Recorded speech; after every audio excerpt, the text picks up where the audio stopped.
Bonjour et bienvenue dans cette nouvelle vidéo que nous aborderons la méthodologie TD qui concerne deux chapitres.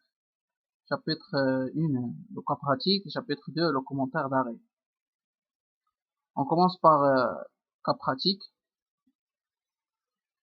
Dans cet chapitre, on peut poser deux questions. Qu'est-ce que ça veut dire un cas pratique? Et qui est la méthodologie complète pour résoudre ce cas pratique? Pour répondre à ces questions, nous allons voir tout ça. Résoudre un cas pratique consiste à soumettre une situation de fait à un traitement juridique. Il faut identifier les problèmes en cause et leur donner une réponse juridique.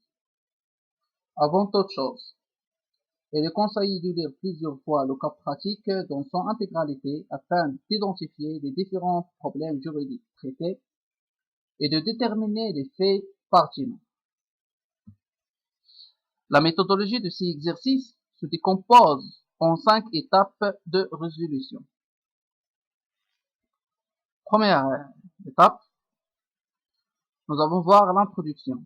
Deuxième étape, qualification juridique des faits. Troisième étape, la question de droit. Quatrième étape, identification de la règle de droit. Et cinquième étape, application aux faits exposés. Première étape, introduction.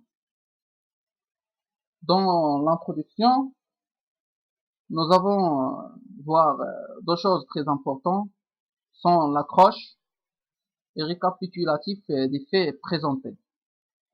L'accroche, les premières phrases du cas pratique doivent comporter une accroche ou une idée générale. En quelques mots seulement, il faut commencer par une accroche en situant le sujet. Restez simple. Par exemple, l'association de MX conduit à envisager. Soignez bien cette étape, car c'est ce que voit en première le correcteur. Ainsi, il faut éviter les phrases bateaux telles que de tout le temps le droit est essentiel dans notre société. Récapitulatif des faits présentés. Il faut commencer la rédaction de devoir par un exposé des faits pertinents, c'est-à-dire les faits qui permettront l'identification de problèmes posés par l'affaire et de droit qui y sera applicable. S'agissant d'un cas pratique et non d'une fiche de jurisprudence, le nom des différents protagonistes peut être utilisé. Deuxième étape, qualification juridique des faits.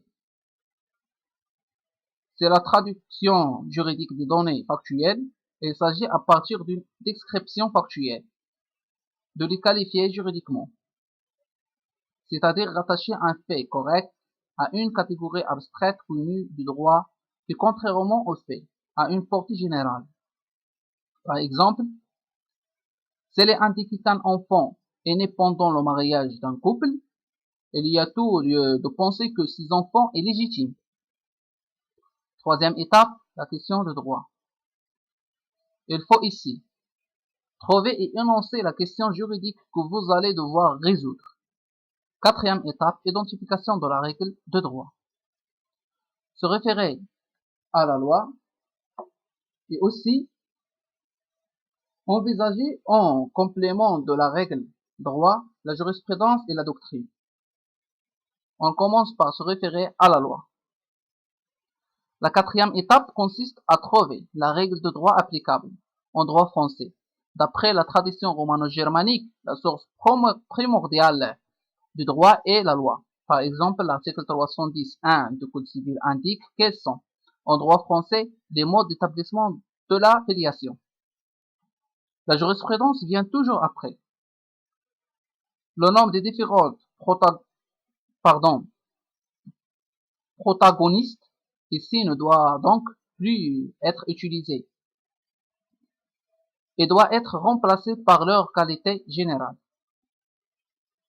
Envisager en complément de la règle de droit, la jurisprudence et la doctrine. À chaque concept juridique étudié, avant de donner la question retenue, il faut étayer le plus possible d'exposés théoriques en développant la doctrine et les jurisprudences utiles à la compréhension. Dernière étape, application aux faits exposés. Cette dernière étape consiste à appliquer les solutions présentées aux faits de l'espèce telles que décrites dans l'énonce du cas pratique. Il faut ainsi débiter le paragraphe par en l'espèce, contrairement à d'autres exercices juridiques. Le cas pratique n'obéit à aucune forme précise. Il est possible d'opter pour la méthode du plan apparent. Ainsi, il faudra énoncer les parties retenues. Il est conseillé d'opter pour le plan, notamment lorsqu'il y a plusieurs problèmes de droit. Une conclusion peut être utile pour rappeler brièvement les solutions adoptées. L'important pour réussir un cas pratique est de bien décompenser les étapes vues précédemment et comment toujours de faire preuve d'une expression claire et concise. Merci pour votre attention et à la vidéo prochaine que nous allons voir le commentaire d'arrêt.